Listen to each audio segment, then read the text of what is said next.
সবাইকে স্বাগত জানাচ্ছি আমার গ্রাফিক্স ওয়ার্কশপে। আজকে আমরা অ্যাডোব ইলাস্ট্রেটরে দুইটা ত্রিভুজের সাহায্যে এরকম একটা স্মৃতিসৌধ কিভাবে আঁকা যায় সেটা দেখব। তো সেজন্য আমি কিছু কালার ব্যবহার করেছি, সেই কালারের কোডগুলো এখানে লিখে রেখেছি। আমরা ভিত্তির জন্য এই কালারগুলো ব্যবহার করেছি এবং স্মৃতিসৌধ আঁকার জন্য এই কালার কোডগুলি ব্যবহার করেছি। এখানে দুটোই গ্রেডিয়েন্ট, একটা ফিল কালার, এটার কালার কোড এখানে দেওয়া আছে এবং যে স্ট্রোকটা ব্যবহার করেছি সেই স্ট্রোকের কালার কোড এখানে দেওয়া আছে। এখন আমরা শুরু করব। শুরু করার জন্য প্রথমে একটা রেক্টেঙ্গেল আঁকবো। এখান থেকে একটা রেক্টেঙ্গেল এঁকে নিলাম। এখান থেকে আইড্রপারের সাহায্যে প্রথম কালারটাকে নিয়ে নিচ্ছি। এবার এটাকে অল্টার এবং শিফট ধরে একটা কপি করব। এবার এখান থেকে দ্বিতীয় কালারটাকে আইড্রপারের সাহায্যে এটা নিয়ে নিলাম। এবার ডাইরেক্ট সিলেকশন টুলের সাহায্যে মাঝ বরাবর সিলেক্ট করব। সিলেক্ট করে কিবোর্ডের ডাউন অ্যারোকে দিতে পারি অথবা মাউস ড্র্যাগের মাধ্যমে এটাকে এরকম একটু নিচের দিকে নামিয়ে দিলাম। এটাকে একটা গ্রুপ করে ফেলব। এবার এটাকে কপি করব, পেস্ট ইন ব্যাক। পিছনে এটা তাহলে পেছনে আরেকটা কপি তৈরি হয়েছে, সেই কপিটাকে আমি আইড্রপারের সাহায্যে এই তৃতীয় কালারটা দিয়ে দিলাম। এখন এটাকে উপরেরটাকে যদি একটু নিচের দিকে নামাই তাহলে বা নিচেরটাকে একটু উপরের দিকে তুললে দেখা যাবে এরকম। এখন এইটারও ডান দিকের অংশটাকে ডাইরেক্ট সিলেকশনের সাহায্যে সিলেক্ট করে আমরা আইড্রপারের সাহায্যে এই চতুর্থ কালারটা দিয়ে দিলাম। এখন টোটালটাকে আবার সিলেক্ট করব, সম্পূর্ণটাকে গ্রুপ করে ফেলি। গ্রুপ করে edit, copy, edit, paste in back. তাহলে পেছনে আরেকটা তৈরি হয়েছে। এখন আমি প্রথমটাকে যদি একটু নিচের দিকে নামিয়ে দেই, শিফট ধরে এরকম আরেকটা পাবো। এরপর আমরা মাঝখানের অংশটা তৈরি করার জন্য পেন টুল দিয়ে ফ্রি হ্যান্ড আঁকতে পারি অথবা চতুর্ভুজের মাধ্যমে করতে পারি, যেভাবে সুবিধা সে সেভাবেই করবেন।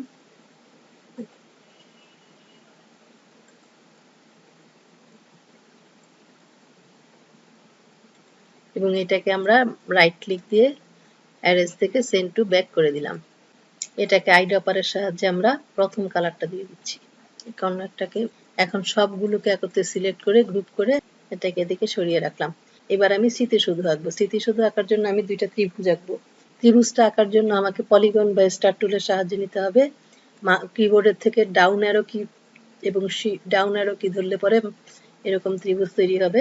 ত্রিভুজের জন্য আমি আইড্রপারের সাহায্যে এই কালারটা নিয়ে নিলাম। এখন ত্রিভুজের মাপ হবে, আমার দুইটা ত্রিভুজ লাগবে। একটা ত্রিভুজ হচ্ছে চিকন এবং লম্বা, সেটার মাপ হবে হচ্ছে, আমি ট্রান্সফর্ম টুল থেকে নিয়ে নিচ্ছি 80, 225।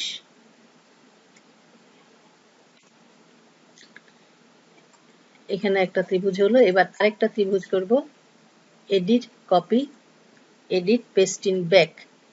এবার ছোট ত্রিভুজটা তৈরি করব। তো ব্যাকে আরেকটা ত্রিভুজ তৈরি হয়েছে, সেটার মাপ দিব 230, 125। এখানে ট্রান্সফর্ম প্যালেটে 230, 125 নিয়ে নিলাম। আর ত্রিভুজগুলির স্ট্রোক আমার 2 বা 1.5 নিলেই যথেষ্ট। আমার অ্যাকচুয়ালি শেপের উপর ডিপেন্ড করে, কত বড় শেপ নিব সেটার উপর নির্ভর করে আমি এখানে কতখানি মোটা নিব। তো আমার এখানে বেশি মোটা নিতে হবে না, 1.5 নিলেই সম্ভবত হয়ে যাবে। এখন এই দুইটা ত্রিভুজকে আমি শুধু ব্লেন্ড করে দিব, তাহলেই স্মৃতিসৌধ তৈরি হয়ে যাবে। ব্লেন্ড টুলে ক্লিক করে আমি এখানে 5 দিয়ে দিব, বিকজ স্মৃতিসৌধে আমাদের 7টা স্তম্ভ থাকে, 2টা আঁকা হয়ে গেছে আর 5টা দরকার। 5 নিয়ে অবজেক্ট ব্লেন্ড থেকে মেক করে দিলেই স্মৃতিসৌধটা আঁকা হয়ে গেল। এখন স্মৃতিসৌধের মাঝখানের অংশটাকে যদি আমি একটু ভিতরের দিকে ঢুকিয়ে দিই, 3D অবজেক্ট যেমন দেখায়, তো সেটার জন্য আমি পেন টুলের অ্যাড অ্যাঙ্কর পয়েন্ট টুল দিয়ে একটা পয়েন্ট তৈরি করে নিতে পারি, অথবা অবজেক্ট থেকে পাথ থেকে অ্যাড অ্যাঙ্কর পয়েন্ট দিয়েও এটা একটা পয়েন্ট তৈরি করে নিতে পারি। এরপর ডাইরেক্ট সিলেকশন টুলের সাহায্যে ঠিক এই মাঝখানের এই পয়েন্টটাকে সিলেক্ট করে আপ অ্যারো কি অথবা মাউস ড্র্যাগের মাধ্যমে এটাকে একটু উপরের দিকে তুলে দিতে পারি, তাহলে এটা এরকম দেখা যাবে। এবার আমাদের বাকি আছে মাঝের অংশটা তৈরি করা। এই অংশটা তৈরি করতে হবে। মাঝের অংশটা তৈরি করার জন্য আমি এই কালারটা ব্যবহার করব। এই কালারটাকে নিয়ে নিলাম এখানে। এরপর আমি এটাকে জুম বাড়িয়ে দিব একটু। এখানে একটা রেক্টেঙ্গেল আঁকবো। এটা একটু সাবধানে আঁকতে হবে, কারণ একটু সূক্ষ্মভাবে আঁকতে হবে এটা।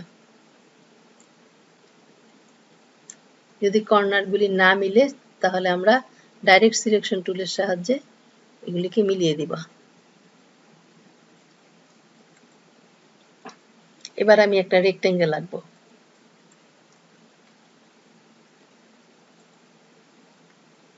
এই বরাবর এখান থেকে রেক্টেঙ্গেল আঁকবো।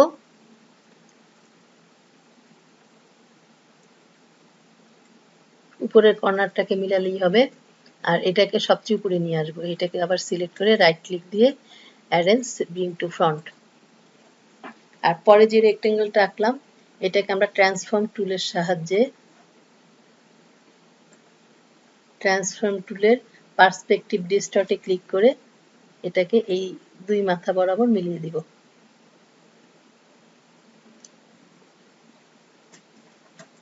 এটা যেন বাইরে না যায়, ভেতরেই থাকে, সেদিকে খেয়াল রাখতে হবে। প্রয়োজনে আমরা ডাইরেক্ট সিলেকশন টুল দিয়ে একটু ডাইনে বায়ে বাড়িয়ে কমিয়ে দিব। এরপর এটাতে আমরা গ্রেডিয়েন্ট অ্যাপ্লাই করব। উপরে গাঢ় কালার আর নিচে এখানে তিনটার দরকার নেই, দুইটা পয়েন্ট হলেই হবে। এবং এখানে 90 ডিগ্রি এরকম হবে। এবং সাদা যেই বিন্দুটা নিচের কালার যেটা আছে সেটাকে আমরা সিলেক্ট করে অপাসিটি 0 করে দিব, তাহলে এরকম দেখা যাবে। কিন্তু এটাতে আমরা যদি আরেকটা কাজ করি তাহলে আরো বেশি ভালো লাগবে। সেটা হচ্ছে আমরা যদি এখানে ট্রান্সপারেন্সি থেকে মুড চেঞ্জ করে দিই, এখন নরমাল মুডে আছে। এটা উইন্ডোজ থেকে পাওয়া যাবে ট্রান্সপারেন্সি প্যালেট। তো আমরা এখানে ট্রান্সপারেন্সি থেকে নরমাল না দিয়ে আমরা যদি এখানে দেখবো কোনটাতে বেশি ভালো লাগে। ডার্কেন যদি দিই তাহলে এরকম দেখা যাবে। ডার্কেনের আমার মনে হয় মাল্টিপ্লাই দিলে বেশি ভালো লাগবে, এরকম হবে। চাইলে উপরের কালোটাকে আপনারা আরো কমিয়ে বাড়িয়ে দিতে পারেন, চাইলে এরকম রাখতে পারেন। তো যেটা আপনাদের ভালো লাগবে সেটাই করবেন। এরপরে আমি যে বেসটা আগে এঁকে রেখেছিলাম সেটাকে এটার সাথে বসিয়ে দিব। এবার এই নিচের বেসটাকে আমরা ইচ্ছা প্রয়োজন মতো ছোট বড় করতে পারি। এখন চাইলে এটার পিছনে একটা সুন্দর ব্যাকগ্রাউন্ড দেওয়া যায় গ্রেডিয়েন্ট ব্যবহার করে। ব্যাস হয়ে গেল আমাদের স্মৃতিসৌধ। ব্লেন্ড টুল দিয়ে করলাম দুইটা ত্রিভুজের সাহায্যে। আজকে সবাইকে বিদায়, আবার দেখা হবে। সবাই ভালো থাকবেন।